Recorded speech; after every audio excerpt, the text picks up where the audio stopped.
Clara Morton needed a fresh start. After a messy divorce, she craved one thing above all else: silence. She found it, or so she thought, in a quiet, nearly vacant apartment building on the edge of town. It was perfect.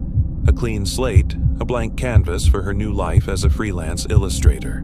The landlord, a stout man with a kind but vacant smile, assured her she'd have all the peace and quiet she could ever want.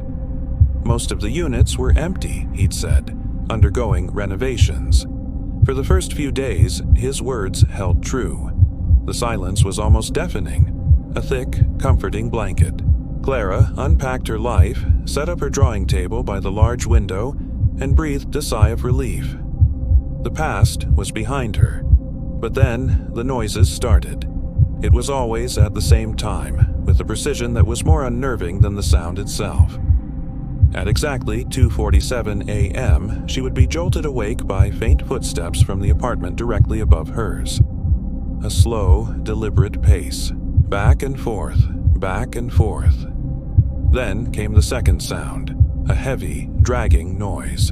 It was the sound of furniture being scraped across a wooden floor. A bookshelf, maybe?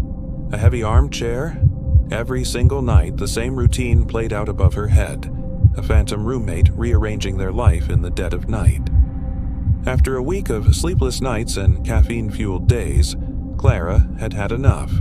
She marched down to the landlord's office, dark circles under her eyes.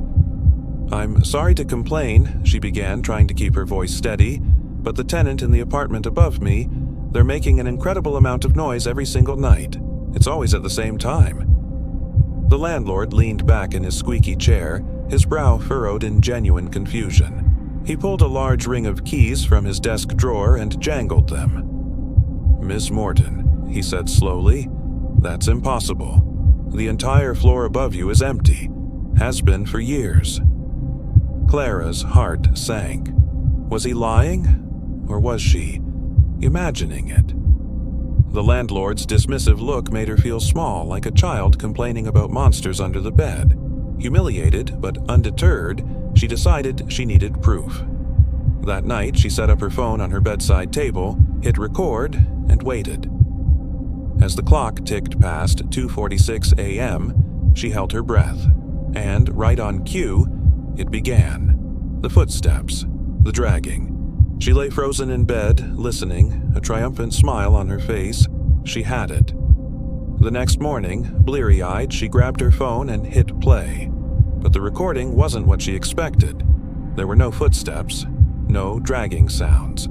There was only the sound of her own voice, a low, guttural murmur, speaking words she couldn't understand, a language she didn't know. Her own voice talking in her sleep. A cold dread seeped into her bones. The landlord's words echoed in her mind. Was she going crazy?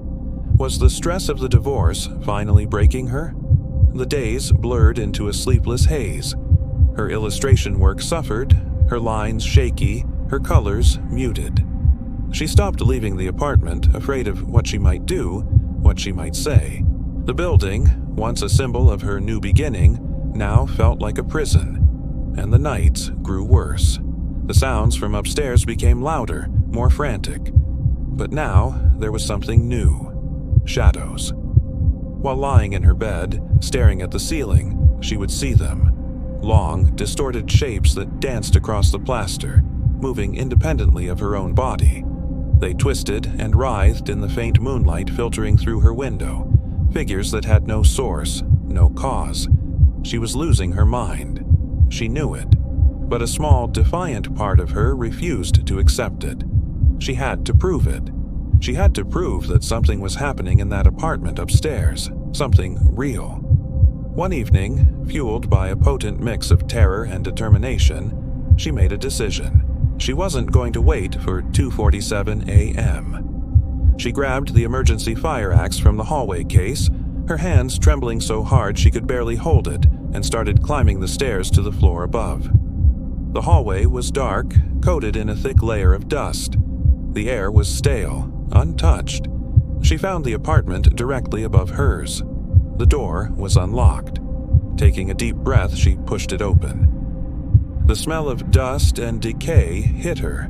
But something else was wrong. Terribly wrong. This wasn't an empty, dilapidated unit.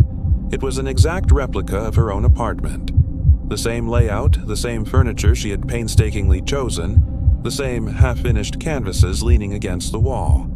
Her heart hammered against her ribs as she walked through the ghostly space. Her drawing table was there by the window. Her unmade bed was there. Everything was a perfect, dusty mirror of her life downstairs. And then she saw it. Hanging on the wall, where her favorite print should be, was a large, framed painting.